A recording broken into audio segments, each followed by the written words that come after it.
Hello again. This time I'll be taking a look at a video made by VSLG YouTuber Etienne. regarding XELTOL and whether or not he will break the PP system.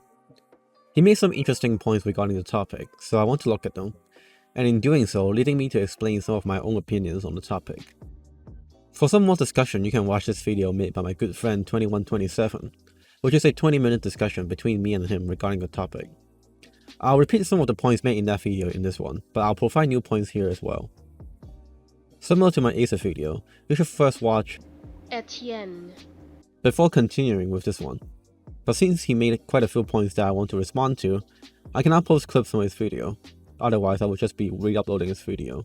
However, I'll instead put timestamps in the bottom right of this video, as you can see here. Let's start off with the minor things that I have some opinions about. First, he calls the hotfix a revision of the PP system. It's not. The hotfix wasn't a revision of the PP system, only a minor change that, in my opinion, has changed nothing but only makes speed worth less playing, unless you're XELTOL. Considering how much it nerfed everything that isn't 99% accuracy, regardless of map difficulty. Second, he calls the hotfix meaningless because it takes combo into account. I'm aware that this is a joke, but this is a bad take. It's not the first time I've heard stuff like this from people outside of the game, but there are reasons why this is a bad take. Maybe eventually I'll make a video explaining why. Now, I'd also like to add that changing the star rating system is extremely difficult, since in order for big improvements to occur, we have to rebuild the system entirely from scratch.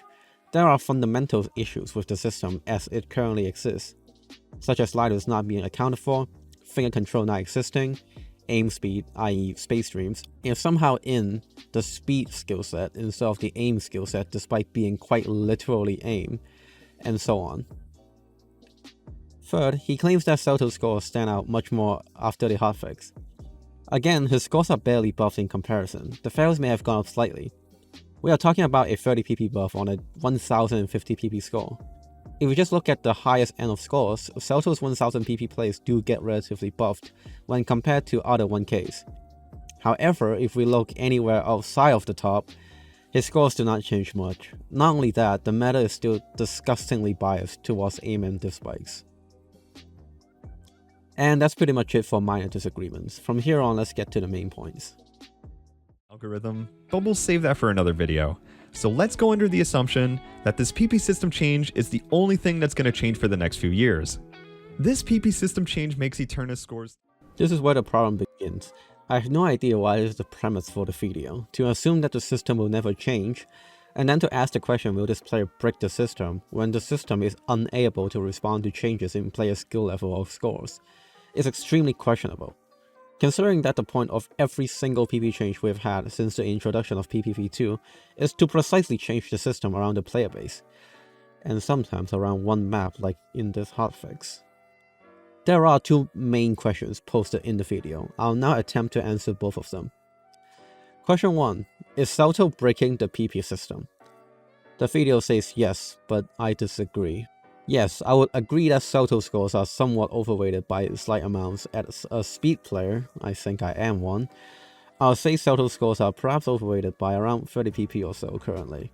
And even XELTOL agrees with this point himself. But that's not much of a surprise. A lot of his scores, if not most of them, are overweighted not because of stuff like stamina or flow aim. One can argue otherwise for flow aim, but I disagree. They're overweighted because of diff spikes, which the system as it exists right now do not measure properly. This is one of the reasons why the current aim meta is so strong, because you can miss half of the diff spike and still get an absurd amount of PP.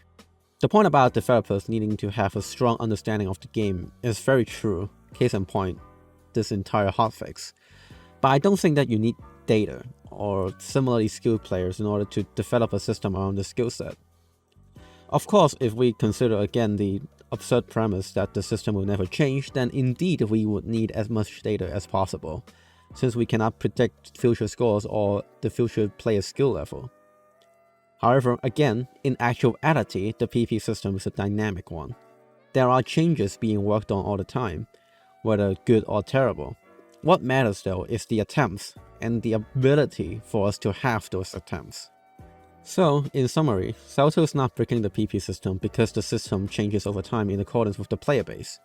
If we somehow assume that the system is not going to change, then XELTOL is indeed breaking the system as much as any other top player, since every top player abuses diff spike in some way, whether through space streams or jump sessions. Question 2. Are XELTOL scores worth as much as we think on a relative scale? The video says no, and I agree. I assume this claim of players not matching XELTOL scores and that no one is taking the time to develop the skills required to do those scores is worded extremely poorly, because actually there are people who dedicate time towards speed, often even more than XELTOL himself. For the sake of argument, I assume that this is just worded poorly. Streams are, in fact, not a monolithic skill, it's a combination of skills. When someone says streaming ability, there's much more than just tapping speed. For the discussion, I'll split speed into 3 different categories and explain how XELTOL compares in those skill sets. Number 1. Finger control. This applies to rhythmically complex streams or just difficult tapping sessions at a high BPM.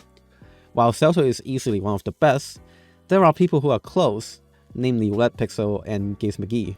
Many players are also not that far behind as well. Number 2. Raw speed. XELTOL is one of the fastest, but XELTOL and I both agree that Sextony is the fastest player in the game. XELTOL even goes as far as to claim that Sextony is 30 BPM faster than him, which is insane when we consider that XELTOL can handle 330 BPM without problems. This is a well-substantiated claim though. On maps like Violation DT, which is 405 BPM, Sextony decimates the leaderboards. Number 3. Stamina. Yes, XELTOL is easily the best stamina player in the game. I'm not going to claim otherwise. But I wouldn't say that people are far behind.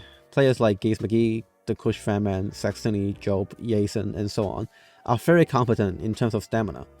Particularly on slower BPMs, some can even match XELTOL. However, on high BPMs, particular players like Job and Jason aren't that far behind.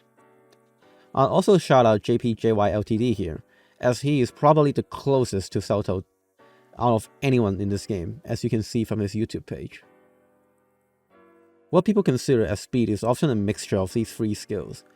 To assume that this overarching umbrella of speed as an argument makes the arguments lack nuance. And JPJTLYD brings me quite precisely to the point that Etienne. clarified in the comments of the video, that the speed he was talking about in the original video was actually speed with aim, which then makes the point about XELTOL being untouched a bit more true. But not entirely, as the aforementioned players do touch a fair bit of high BPM space streams. Players like Ryuke, Mighty Dog, and so on have displayed a high level of high BPM space streams aim. Perhaps not as good as XELTOL, but he is definitely not the only one. In fact, on the day of me recording this, someone just FC Plasmagun with DT, getting their first 1k and skipping 800 and 900 pp. When we mix aim into the equation, the discussions get muddier since they are not the same skill set. Players can be extremely good at one but not the other. And then you don't have to be good at one to be proficient at the other as well.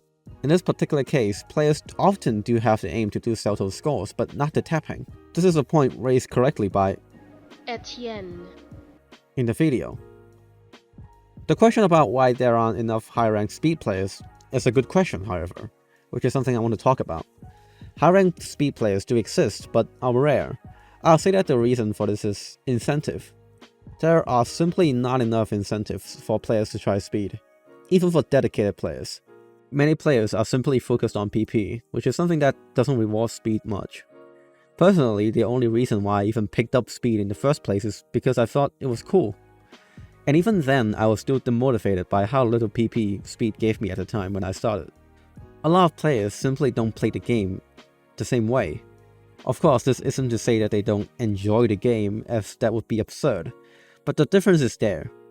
At very high end, speed does start paying off, particularly with the rise of new space stream maps that are also high BPM, which I can't FC because I lack the aim for the streams, and again are overrated because of diff spikes and not because they are spaced or fast. Maps like those do give good PP and do incentivize playing speed a little bit more than before, but still the problem remains.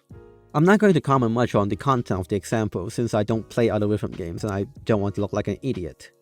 But what I would say though is that the example precisely reveals the points made. If a player is dominant at a skill set, the system would not be accurate in judging their skill because that player is so far ahead. But as the player base progresses, the system is able to adapt and judge those old scores accurately again. To assume otherwise and then to ask the question of XELTOL breaking the PP system is basing the discussion of poor premises. So, to summarize and conclude, having doubts about whether or not the PP values of unmatched plays made right now is perfectly fine, but I simply find these arguments drawing from this doubt to be extremely questionable. This is why personally my answer to these two questions is a resounding no, and I hope I've adequately summarized why I believe this is the case.